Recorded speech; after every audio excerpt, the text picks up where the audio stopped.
everyone, Chick here, back for another edition of Chick's Mix, and today we're going to be diving into You Get Me, which is another song off our EP 3 Foot 3000, which you can check out any streaming service you use.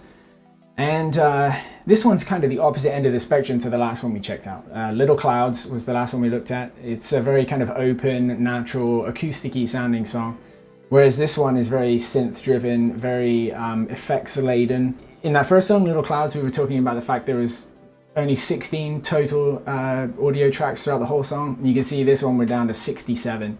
So already a bit more of a dense mix. You're going to see why a little bit later. 7 of those are just dangerous bass. So the first thing I wanted to look at in You Get Me here is the vocals, because there's quite a lot going on with them, in that they have this vocal synth track that is kind of layered in behind the natural main vocal recording. So if we listen to the first vocal track we've got here is just the original take. What am I to do about all of this to do? But in the background, it's been run through a vocal synth, which generated this. What am I to do about all of this to do? So when you blend the two together, that vocal synth doesn't really take center stage, and it doesn't sound so digitized as it does when you're listening to it in isolation like that. But it kind of fills out these kind of nice textures and overtones behind the lead vocal track. What am I to do about all of this to do? Throughout this song as well, I tried to pull lots of different kind of spatial delays in and out to fill up space and to make the vocal kind of have some movement to it. I'm often guilty of doing too much to vocal tracks that Danger sends, and a lot of the times he kind of pumps the brakes and reins me in a little bit to maybe make them more subtle or to back them off. In hindsight, it's probably a good idea. But on this one, this song kind of lends itself towards that approach. And so there's a couple of different spots throughout the song where the effects on the vocals are quite pronounced. One of them comes in quite early in the song here, where I kind of changed the balance between the vocal synth and the natural vocal track. So the vocal synth track kind of storms forward. It goes through this kind of disorientating, like stuttering tremolo, which you'll hear here on the turn the key. Won't you please turn the key? So at the end there, basically what's happening is I really increase the amount of reverb on the vocal track. And then with all that echo and delay going on, it's being run through a tremolo that's stuttering back and forward, left to right. And so it's kind of unsettling, because normally the way your ears perceive a delay or a reverb in a room, for example, you hear the sound, you hear the echo and the reflections bouncing around the room until it naturally decays by itself. So to do anything to kind of a reverb sound like that cuts it short is a very unnatural thing for your ears to kind of perceive, because it doesn't happen in nature. Once we get into the chorus here, one of the things that Danger came up with the idea for was to kind of add this stuttering, glitchy section to it, where it almost feels like the song kind of breaks for a moment before the first chorus comes in. How I hurt you. Sometimes I'm such a fool. So the little glitch track by itself is just this little audio section, which by itself, if you just layer that on top of the rest of the music, I mean, you would notice that it's there, but it doesn't have the effect by itself of making everything feel like it's on the edge of falling apart. The way that we achieve that is with this kind of automation track right here. And what you're looking at is the global volume for the whole song, with everything except the vocals in it. So basically what that blue line is saying is that the volume goes between where it normally would be and essentially 0, on and off through these time periods. And you can see that they get closer together. So it drops down to 0, goes back up again, drops down to 0. And that automation is lined up with that kind of glitch track that we looked at earlier. And that's what makes the song stutter in and out there for a moment. So if we were to turn that off, it doesn't really have the same effect. How I hurt you. Sometimes I. So the rest of the music is playing perfectly fine in the background, even though there's that little bit of static on top. But with the automation on there, it makes it feel like it's kind of falling apart. How I hurt you. Sometimes I'm such a. And then coming out of that, we also, I ran the little synthy kind of arpeggio that was running through the intro into a really distorted plugin, which again kind of makes it sound like it's a little bit broken, you know.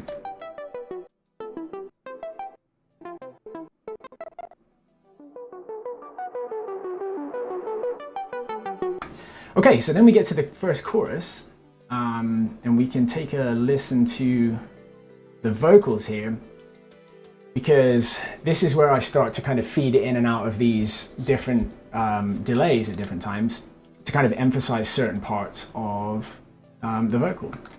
You're getting me delirious and weak. So you can hear there's a lot going on there. There's a lot of different delays happening. This yellow line you're looking at here is the send, essentially, of me pushing those vocals into one of these delays. The main vocal doesn't always go into that delay. There's only pieces of it getting pushed in there at different times. So you can hear here when and it'll correspond to when we pass over these elevated sections on the line here. You're getting me delirious and weak.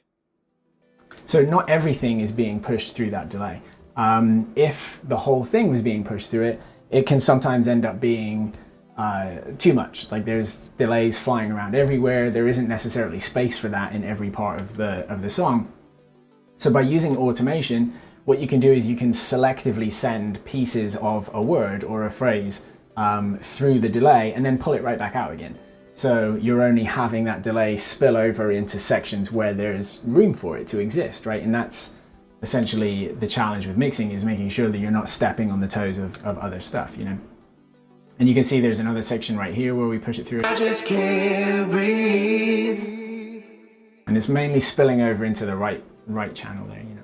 Another thing I like to do is to take little snippets of the vocal track and push them back in places where they didn't originally exist, right? So it's different to a delay in that the delay is kind of immediately kind of echoing what just happened. Whereas something that I did here was to add a little section of the vocal synth back in out of context, like in the wrong place of the song.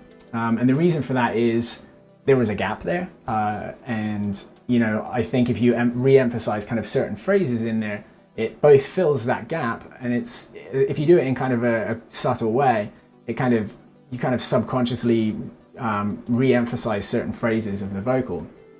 And so what I put back in here was just the vocal synth saying the phrase "you get me" again. So if we listen to it just with all the vocals here, you'll hear that little phrase kind of spill back in again. You're getting me delirious and weak. If we listen to the whole, all the audio tracks enabled again, you'll hear it pop back into the right speaker. You're getting me delirious and weak. So just a way to kind of subtly pull things back in again. And I do that towards the end of the chorus here as well, with the phrase "living in the stars." Oh, you get me. Little bits of ear candy, you know. Let's have a listen to some guitar. So we've got the guitar in yellow here. In the beginning, it's just kind of a pushed back, very kind of distant, very reverb heavy guitar part at the beginning here.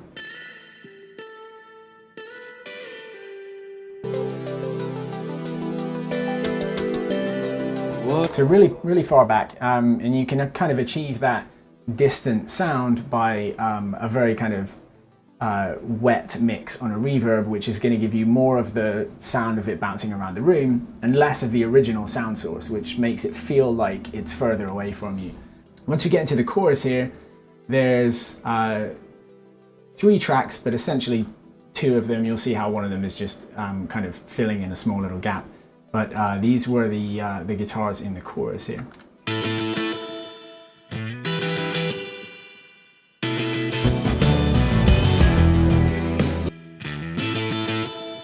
So of the 3, one of them is this this fat guitar, which was me using a pedal that I made, this subharmonic fatty. But because it's analog, the tracking on it is not very good, which you'll probably notice a theme as we go through these, but I quite enjoy things that don't work perfectly. And if they introduce some kind of weirdness or imperfections, I think that's cool. I think it can add something interesting to the effect that wouldn't otherwise have been there. And with this analog octave pedal, it kind of has these weird glitches in it from time to time. And I think it just is interesting. So here's that take by itself.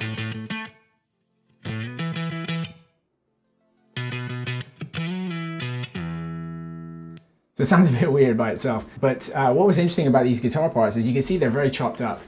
And you can even see that the track names on them, they have the word scratch in them. I didn't ever really intend for these to be the final guitar takes. Danger sent the song over to me, and it was in quite a complete state already. It had, all the drums done, a ton of the synth stuff done. It was very complete. And I sat down to play around with the guitar parts the evening that I got it, kind of relearning this song that we used to play. And I just started, I just play through and start coming up with ideas, and then I chop them down into the pieces that I like to essentially kind of re-record it later as a complete piece. But I just never did that. I sent it to Danger as it was, and he liked it as is, and it just stuck. Like I didn't ever re-record it. And I think sometimes that can be beneficial. I think I've found that if you try and reapproach it later on and try and re-record it later on, sometimes you lose something that was present in that first take you did when you weren't really thinking about it too much. Let's listen to the drums. In the intro, they're very pretty sparse, just some kind of 808 hi-hats here.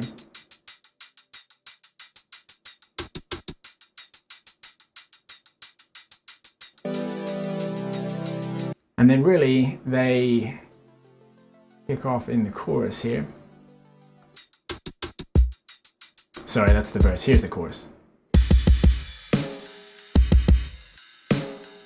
So once we get into the chorus, there's actually 3 different layers to the kick. Even though these 2 layers here are the same audio track, I've affected them differently. And the reason that I do that is you can make 2 sounds that complement each other, that they serve different purposes, right? So sometimes if you have a kick drum sound that's real deep and bassy and has a really good thud to it, when you try and play that back on a small speaker like a phone or a laptop speaker, it can sometimes just disappear because those little speakers aren't capable of reproducing that low end. And so what I tend to do is try to separate it out so that I have one element of the kick that's very high frequency and almost clicky, because I know that that will get reproduced on a small speaker, even if the lower one is missing. What that does is it kind of keys you in to the fact that there should be a kick drum there, and your brain kind of subconsciously fills in the rest. Whereas if you don't hear it at all, then you don't have the ability to do that. So this is the original kick. So there's a lot of low content in there. And then this is the kind of clicky high end part. So they started out as the same audio file. I just affected them differently. So the original kick, you see has got pretty much all the low end still intact. I took a little scoop out of it here. But the one that's all the high end, you can see it doesn't have much low content, and I've kind of given it a little boost around the kind of 1 to 2K area, which is giving that kind of clicky sound to it. And it's also really heavily compressed. And the purpose for that is, we don't want there to be a lot of dynamics in it where it's big and thumping. All we're looking for is that little kind of high element. So it's being compressed quite a lot there. And then in the chorus, Danger added in this other sample.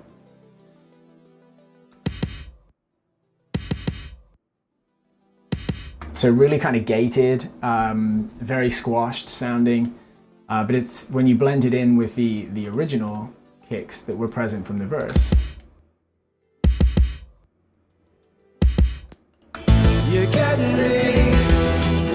They all do their own little job. You know, you've got the original one that's taking care of the low end and the third. You've got the little clicky one that's making sure it'll be heard on a lot of different speakers. And then this one that's layered in the chorus is just to introduce some new kind of audio information for you to kind of differentiate the song sections a little more as well. The snare drum is similar in that it's two separate tracks, although these were two audio tracks that were separate the whole time. I didn't necessarily go about affecting them differently, they just are two different samples. So this one's got quite a lot of kind of that quite squashed, gated feel to it. And then that one has much more kind of a bigger, roomier sound to it. But they both bring their own kind of parts, you know, so when you mix them together, now you've got a snare drum that has kind of a big open feel to it, but it also has that kind of thump and kind of tight, compressed initial attack on it. Let's listen to the bass. And there's kind of a lot of it here. In the chorus, there's two different bass synths, and they're panned opposite directions. So one of them is all the way in your left ear, one's all the way in your right.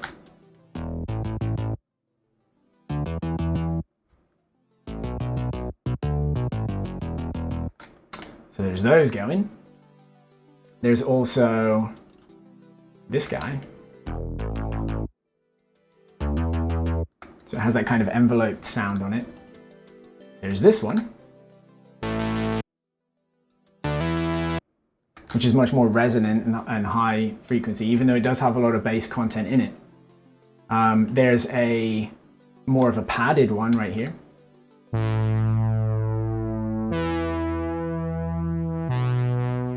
Which is kind of filling out the gaps in between those more punctuated tracks that we just looked at. And then Danger has his actual bass with him playing a part, you know, on a bass guitar.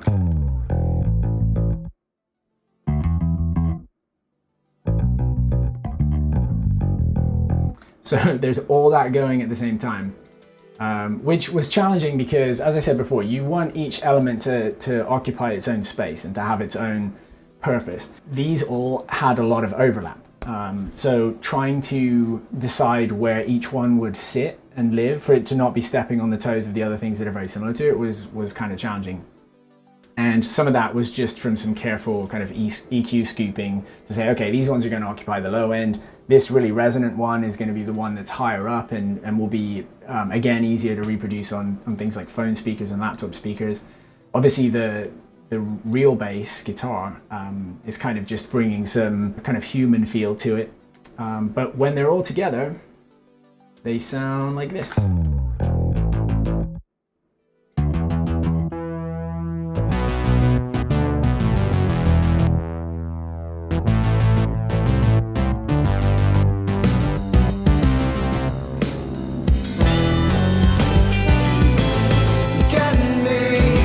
I think 7 is probably a good amount of basses. We maybe don't need any more than that.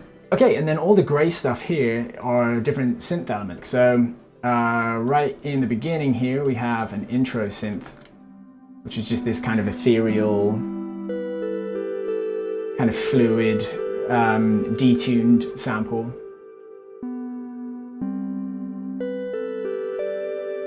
We also have this kind of string part here.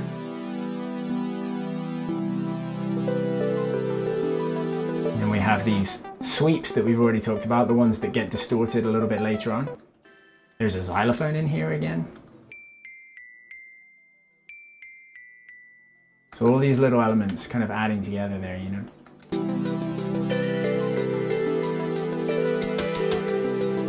There's a pad right here as well that's in the intro. Just kind of really warm and filling out kind of the mid-range, you know. I like how this one has that little kind of dip around the downbeat each time. Kind of gives it a little bit of a pulse to it, you know. So that is in the intro. And then we have these theremin sounds in the chorus. And those are kind of playing along with the guitar part that does a similar kind of harmonized part.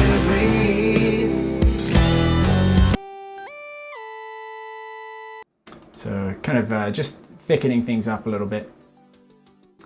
All right, and then when we get into the bridge, that's where we have a few other different elements show up. There's another xylophone again.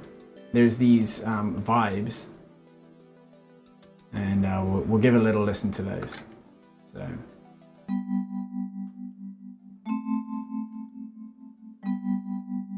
And the vibes have a little kind of tremolo effect on them.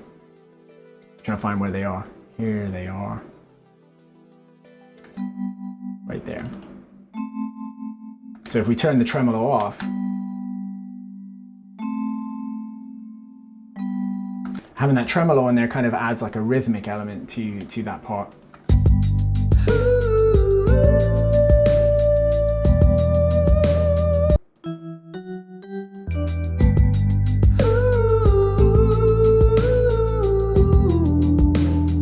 And then we've got a bunch of strings here as well, that they come in the interlude here before the last chorus, and then they follow through the last chorus as well. Let's take a listen to those.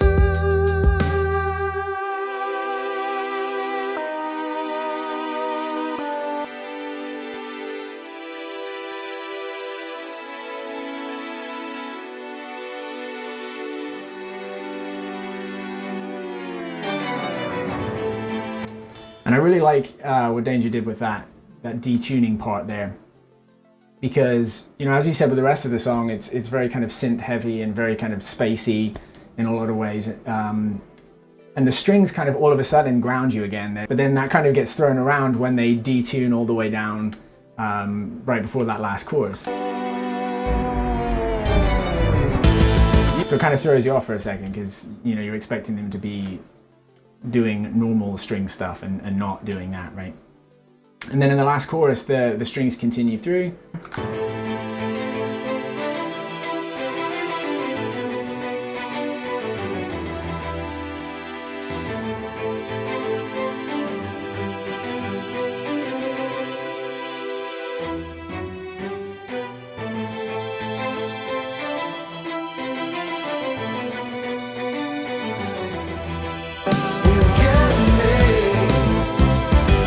There's a lot of syncopation going on there with the guitar, with the strings, with all the bass parts as well. And I think that's about everything in You Get Me. We've looked at it all. So I hope you guys enjoyed another little deep dive into one of these songs here. Don't forget that you can check out this EP on any of the streaming services that you use. And we hope you enjoyed giving a listen to You Get Me.